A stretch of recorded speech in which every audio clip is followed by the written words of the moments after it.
Hello అందరికీ వంటింట్లో అమృతానికి స్వాగతం. నేను మీ సునందన. ఈరోజు సింపుల్‌గా చికెన్ కర్రీ కుక్కర్‌లో చేశాను. చాలా బాగా వచ్చింది. ఇప్పుడు ఎలానో చూసేద్దాం ప్రాసెస్ అనేది.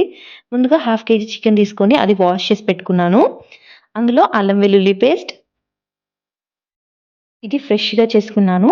అందులోనే సరిపడినంత కారం నేనైతే ఒక 2 టేబుల్ స్పూన్ల కారం వేసుకున్నాను. అలానే కొంచెం గరం మసాలా, కొంచెం ధనియాల పొడి,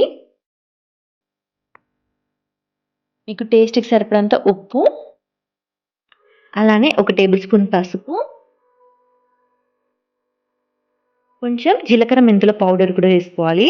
అలానే ఒక కప్పు పెరుగు. పెరుగు వేయడం వల్ల చికెన్ వేడి చేయకుండా ఉంటుంది మనకు. ఇలా బాగా కలుపుకోవాలి. ఒకవేళ మీకు వీలైతే ఒక హాఫ్ అన్ అవర్ ఇలా సైడ్‌కి పెట్టేసుకోండి. లేదు అంటే వెంటనే చేసుకోవచ్చు. ఇందులోనే ఒక 2 పచ్చిమిర్చి వేసుకున్నాను. ఇప్పుడు కుక్కర్ స్టవ్ పైన పెట్టేసుకొని అందులో సరిపడంత ఆయిల్ వేసుకున్నాను. అందులోనే హోల్ గరం మసాలా, చెక్క, లవంగ, ఇలాచీ ఆకు ఇవి కొంచెం వేగుతున్న టైంలోనే కట్ చేసి పెట్టుకున్న ఉల్లిపాయలు వేసుకోవాలి. ఉల్లిపాయలు ఎక్కువగా వేసుకుంటే గ్రేవీ అనేది బాగా వస్తుంది. అండ్ టేస్ట్ కూడా చాలా బావుంటుంది. ఉల్లిపాయలు తొందరగా మగ్గాలంటే కొంచెం అందులో సాల్ట్ వేసుకోవాలి. అలా సాల్ట్ వేసేసుకొని ఇప్పుడు ఇవి లైట్ గోల్డెన్ బ్రౌన్ వచ్చే వరకు మంచిగా ఫ్రై చేసుకోవాలి. ఇక్కడ లైట్ గోల్డెన్ బ్రౌన్ వచ్చేసాయి. ఇప్పుడు ఇందులో ఇంకొంచెం కారం ఒక టేబుల్ స్పూన్ వేసుకున్నాను. అలానే ఈ కారం మంచిగా ఫ్రై చేసుకోవాలి. అప్పుడే మనకు చికెన్ కర్రీ అనేది కలర్ మంచిగా వస్తుంది. ఆయిల్‌లో కారం వేయించుకోవడం వల్ల మంచి కలర్ అయితే వస్తుంది. అందులోనే కొంచెం అల్లం వెల్లుల్లి పేస్ట్ మనం ఆల్రెడీ మ్యారినేట్ చేసేటప్పుడు కూడా వేసాము. ఇందులో వేసుకోవడం వల్ల మంచి స్మెల్ అనేది కూడా బావుంటుంది ఇంకా. కొంచెం కసూరి మేతి ఇది వేసుకోవడం వల్ల అరోమా బాగా వస్తుంది. ఎక్కువగా వస్తుంది.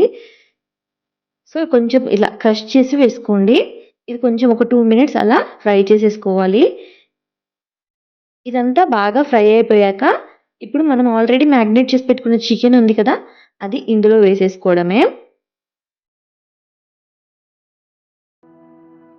ఇలా చికెన్ అంతా వేసేసుకొని, ఒక 5 మినిట్స్ మీడియం ఫ్లేమ్‌లో మంచిగా ఫ్రై చేసుకోవాలి. మనకు చికెన్ కలర్ అనేది చేంజ్ అయ్యే వరకు మంచిగా ఫ్రై చేసుకోవాలి. చూసారా? ఇక్కడ చికెన్ అయితే కొంచెం మనకు చేంజ్ అయిపోయింది. ఇప్పుడు ఇందులో కొంచెం కొబ్బరి పొడి ఇలా వేసేసుకొని ఒక్కసారి మళ్ళీ కలిపేసుకోవాలి. మీ దగ్గర పచ్చి కొబ్బరి ఉంటే పచ్చి కొబ్బరి కూడా వేసుకోవచ్చు. టేస్ట్ బావుంటుంది. నేనైతే ఇక్కడ ఎండు కొబ్బరి యాడ్ చేశాను. ఇప్పుడు ఇందులో కొన్ని వాటర్ యాడ్ చేసుకోవాలి. ఎక్కువ వాటర్ యాడ్ చేస్తే మనకు వాటర్ మొత్తం ఆల్రెడీ చికెన్ నుంచి వచ్చే వాటర్ ఈ వాటర్ కలిపి ఎక్కువగా అయిపోతుంది. అలా కాకుండా కొన్ని వాటర్ వేసుకొని ఇప్పుడు ఇప్పుడు కుక్కర్ పైన మూత పెట్టేసి ఒక 2 విజిల్స్ అయితే మీడియం ఫ్లేమ్‌లో తీసుకోండి. లేదు హై ఫ్లేమ్‌లో అయితే ఒక 3 విజిల్స్ తీసుకోండి. మనకు ముక్క అనేది సాఫ్ట్‌గా అయిపోతుంది. చికెన్ తొందరగా ఉడికిపోతుంది. ఇక్కడ చికెన్ అయితే ఉడికిపోయింది. నేను మళ్ళీ ఒకసారి స్టవ్ పైన పెట్టేసుకున్నాను దీన్నైతే. ఫైనల్‌గా కొత్తిమీర వేసుకొని ఒక 2 మినిట్స్ అలా బాయిల్ చేస్తే మన చికెన్ కర్రీ సూపర్బ్ టేస్టీగా రెడీ అయిపోయింది. మీకు గనక ఈ రెసిపీ నచ్చినట్టయితే ప్లీజ్ లైక్ చేయండి, షేర్ చేయండి, సబ్స్క్రైబ్ చేసుకోండి. Thank you for watching.